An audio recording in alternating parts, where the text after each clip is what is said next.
Hey everyone, and welcome back to the Deep Penetration Podcast, where we discuss everything self-esteem, dating, and thriving as your most authentic self. I am Danny, your self-esteem and dating coach for gay and bisexual men, and today we are diving into a topic that's more relevant, in my opinion, than ever, and was requested by many of you, and that is modern dating in 2025 for gay and bi men. So, as many of you know, dating today it's a whole different beast, and there are constantly new apps, changing cultural norms, and an ever-evolving landscape of relationships, and it can get incredibly overwhelming to try to navigate it all. So whether you are swiping, sliding into DMs, or meeting someone at the gym, we're going to talk about the rules, the strategies, and the mindset shifts that will help you to succeed in 2025. So make sure you grab a coffee, put your earbuds in, grab a pen and paper if you want, or just relax on your couch, or maybe on your drive to work, and let's dive in so we don't waste any more time. So let's start with a quick reality check. As I've said many times before, a little tough love sometimes, right? It's not too bad, actually. I'm being overly dramatic. Dating has changed dramatically over the past decade, especially in the gay community. And in recent research that was recently published, that was a tongue twister, the survey found that over 55% of LGBTQ adults have used dating apps compared to just 28% of straight adults. And it makes sense because we have apps like Grindr and Tinder and Hinge, and they've all become primary tools for meeting new people. Not only that, but we also have additional apps, right? So there's Sniffies, and there's so many different options that we can use within the gay community that has resulted in a higher percentage of individuals utilizing apps to connect with other people, especially in smaller towns or more conservative areas where gay bars and community centers and all of that stuff might be scarce. But here's the thing. With the convenience of apps also comes its own unique set of challenges, right? So there's ghosting, there's superficial matches, and there's just an overload there's an overload and or an underload of options depending on where you live, right? Geographically speaking. I don't want to just specifically say it's always an overload because that's not necessarily the case for every single person. And essentially, it can leave you feeling more disconnected than ever, right?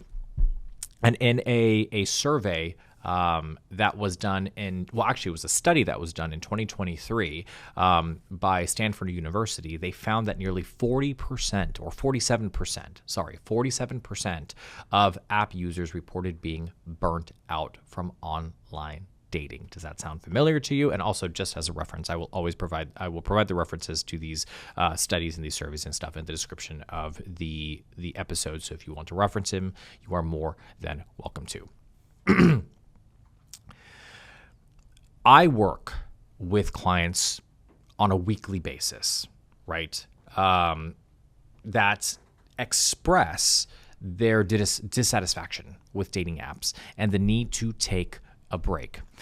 And that is why it is crucial to approach dating with a clear strategy and mindset. You can't just rely on luck anymore. You need to be intentional about how you show up and what you are looking for. It is so important. So let us talk about the first rule of the playbook for 2025, and that is balance.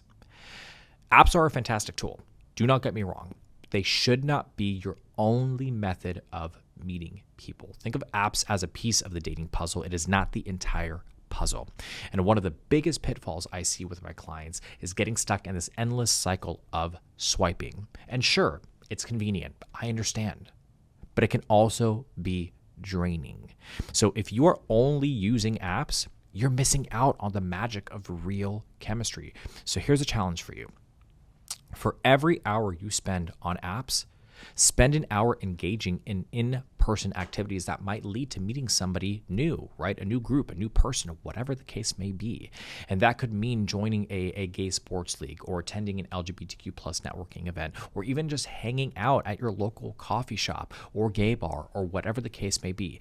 Granted, I completely understand if you are in an area that does not lend itself to the balance I am talking about. And sometimes you're at a geographical disadvantage. I get it. There have been clients I have worked with that can only use Grindr to connect with other men because they live in a rural conservative area. And if that's you, I get it, right? Don't punish yourself or feel bad about not having some of the alternative options we will discuss in this episode. You do what you have to do. Everyone's reality is different. Therefore, we have to make the best of it. And I will have a different episode where I talk about this specifically. So don't feel left out. It is coming.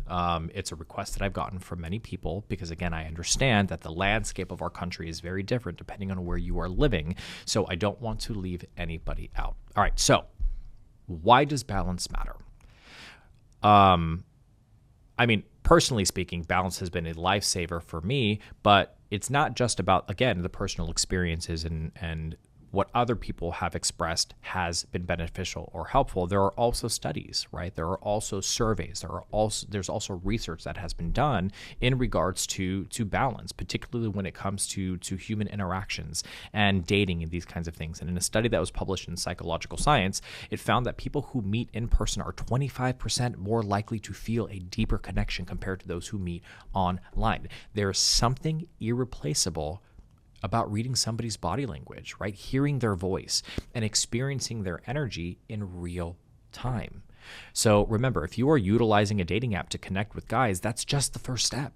The entire point of having a dating app is to get rid of it. Therefore, meeting in person is part of that goal, of achieving that goal. And I think so many people forget about that and just kind of get stuck in this loop of being on the app. Granted, I also understand that for some of you, it may be difficult to get off the apps because you can't even get to a first date. You can't get somebody to meet up with you. And I know how incredibly frustrating that can be. Dating apps are like a roller coaster, to be honest with you. They have their ups, they have their downs, they have their corkscrews and their loops and all of those things. But you have to remember that it's a process. You have to have patience. And at some point, you will connect with somebody who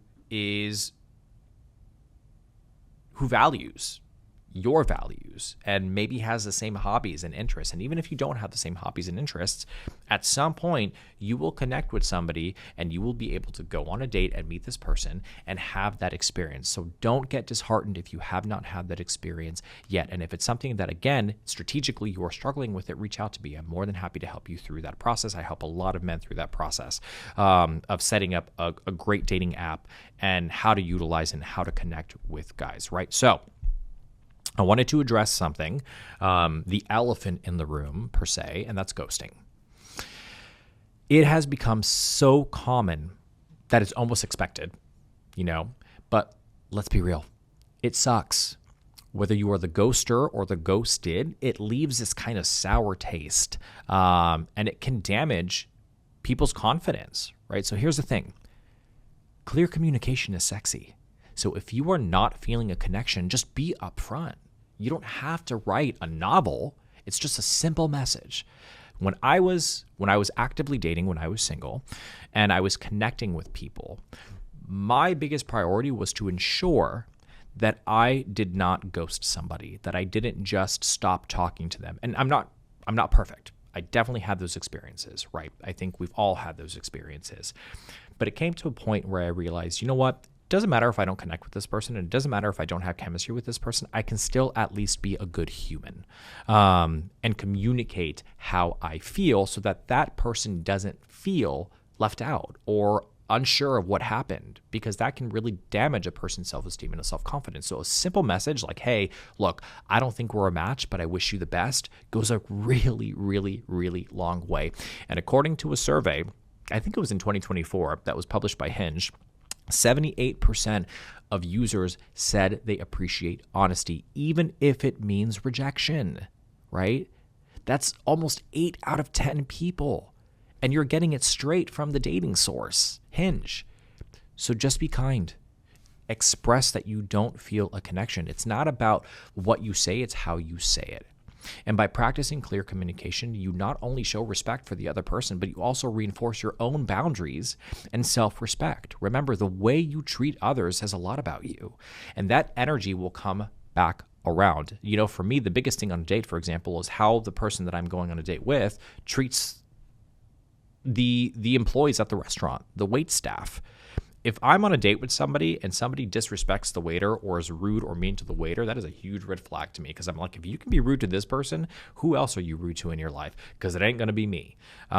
So be respectful, be kind, and the thing about ghosting is this. It is not a reflection on you if you are the one being ghosted. It's a reflection on the person who is doing the ghosting. It is absolute avoidance, which often tells me this person has an issue with conflict resolution, something that you need in a relationship for it to thrive. So if you are the person who ghosts people because it's easier, I will challenge you to confront the uncomfortable feeling of communicating your intentions. If the intention is to not move forward with someone you've connected with, then express that. But keep in mind, again, it's not what you say, it's how you say it. Not only does it provide clarity for the other person, but it also builds your self-confidence. You begin to trust in yourself more, right? And in turn, it boosts your own self-esteem. It's a win-win. Granted, you may run into some people who don't handle rejection well, but that's not on you. Right? If you are kind and you are clear in your communication, the information is theirs to process. You are leaving it at their doorstep, and what they decide to do with that is completely up to them. If they do not accept the rejection, that is when a boundary should be set, right? So that's what the blocking function is for. The blocking function is not there for you to avoid your feelings because you just don't want to deal with it.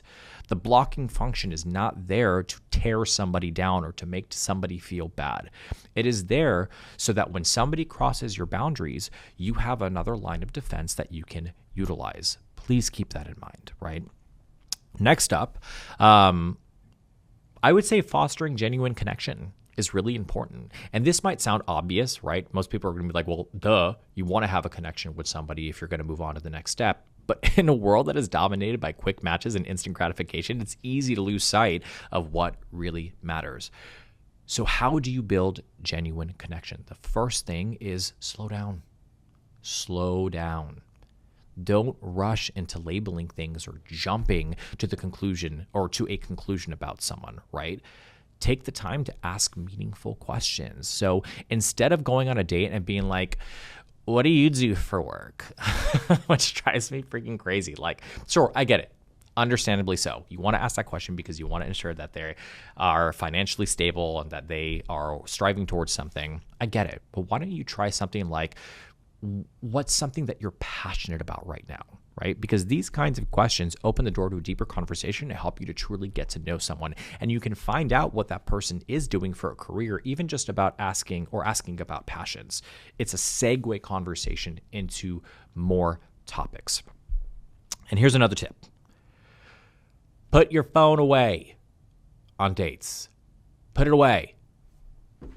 This, which actually, we're not on a date. It was on the table. Okay, don't come for me. Put it away.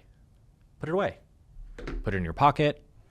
Leave it in your car, preferably in the glove box so people don't see it and break into your car. I don't want anybody to tell me like, I left it in my car. You told me to leave my car. Somebody broke into my car because the phone. Hide it somewhere.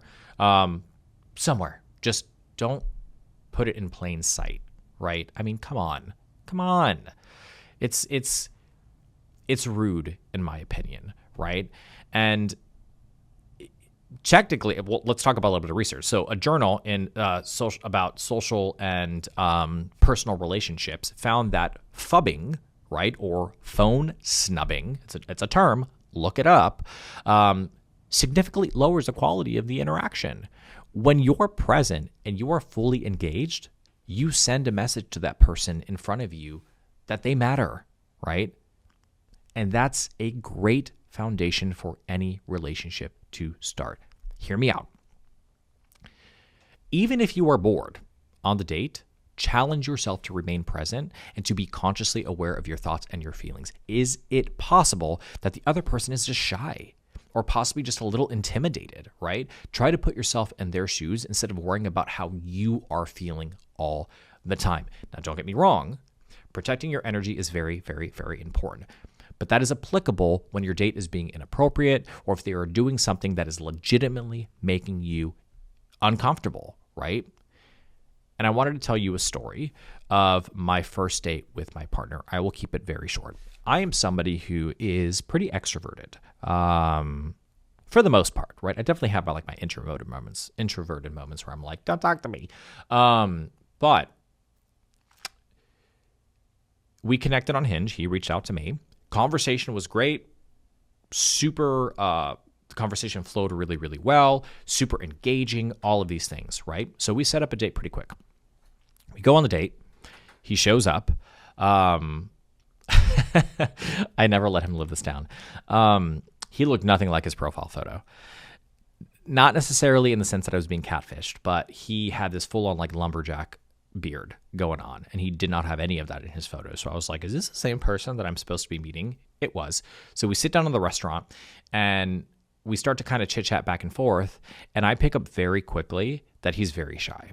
And he's having difficulty navigating that date because he doesn't necessarily know what questions to ask, how to ask them, and those kinds of things. And it's also very possible that he was a little bit intimidated because, obviously, no, I'm just kidding. It's possible that he was a little bit intimidated because he knew that I was a dating coach. So I think that there was that kind of level of I don't know if I'm asking the right questions or not.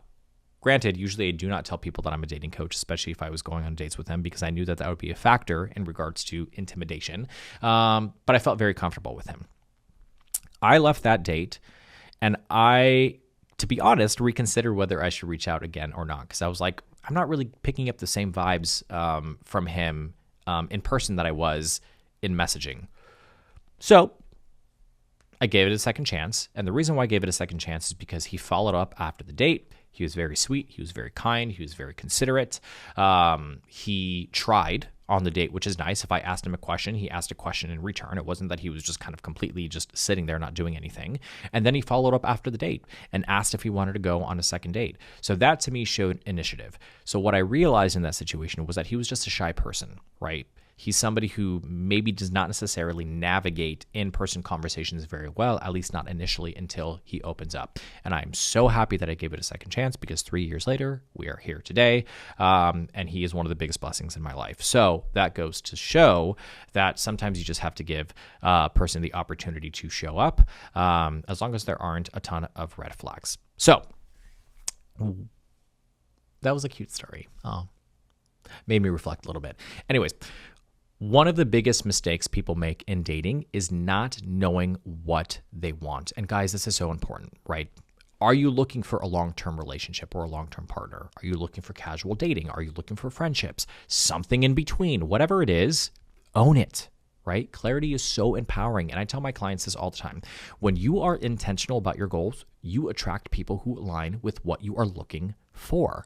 And when someone doesn't align, it's easier to recognize that and move on, right? So as the saying goes, when you know what you want, the universe conspires to help you achieve it. If you haven't heard it before, such a good quote. I believe it. You should believe it.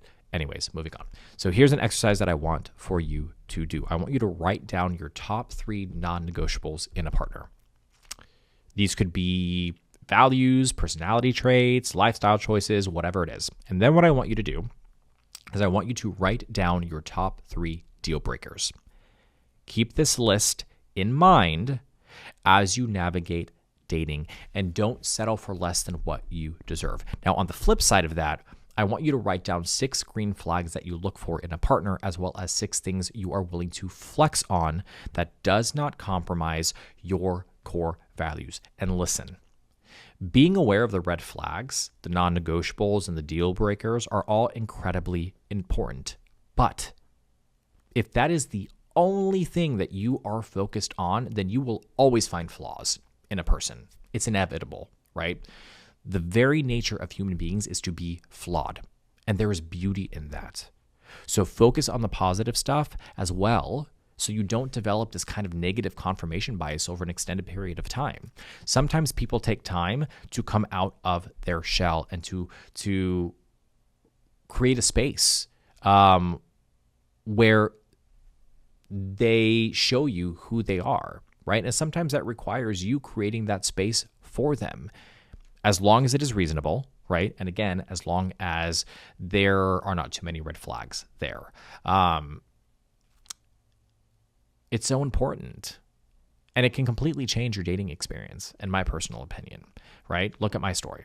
And again, that may not necessarily be the case for every single person, but it is the case for a lot of people. And I think that we hear a lot about the negative stories as opposed to the positive stories, which is why I also want to incorporate some of those positive stories. So let's wrap up by talking about some trends to watch for in 2025. First, AI matchmaking is on the rise.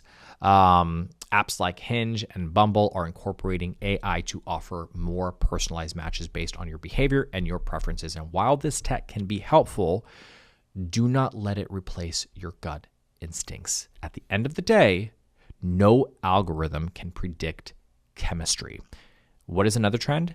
A shift towards more slow dating. More people are focusing on quality over quantity. So taking the time to really get to know a potential partner, that is so important. And I love that is actually a trend that's kind of coming around more recently. It was on the rise in 2024, and it seems to be the goal for 2025 for a lot of people. So just keep that in mind.